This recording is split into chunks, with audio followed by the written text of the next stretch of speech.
Gas സ്റ്റേഷനിൽ ഒരു വൃദ്ധനായ മനുഷ്യൻ ഇങ്ങനെ രാത്രി ഒരുപാട് വൈകിയിട്ടും വണ്ടിയൊന്നും കിട്ടാതെ കാത്തിരിക്കുക. അപ്പൊ കുറെ വണ്ടികൾ ഇങ്ങനെ വരുന്നുണ്ട്, അദ്ദേഹം കൈ നീട്ടുന്നില്ല. ഒരു വണ്ടിയുടെ നേരെയും കൈ നീട്ടുന്നില്ല. കുറെ സമയം കഴിഞ്ഞപ്പോഴേ അത്രയും നേരം അവിടെ സൈഡിലുണ്ടായിരുന്ന ഒരാൾ വണ്ടി എടുത്തിട്ട് വരുമ്പോഴേ ആ വണ്ടിയിലേക്ക് ഇങ്ങനെ നോക്കിയിട്ട് കൈ നീട്ടി കയറാൻ പറഞ്ഞു.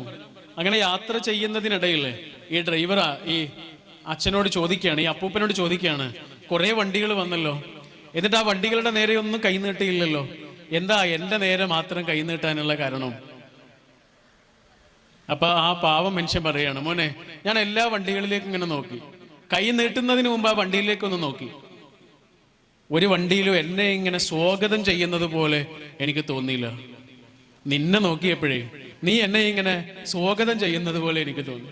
കേറിക്കോളൂ എന്ന് പറയുന്ന, കൈ നീട്ടിക്കോളൂ എന്ന് പറയുന്ന ഒരു മുഖം ഞാൻ നിന്നിൽ കണ്ടു. അതുകൊണ്ടാണ് മോനെ ഞാൻ കൈ നീട്ടിയത് എന്ന് പറയും. ആളുകളെ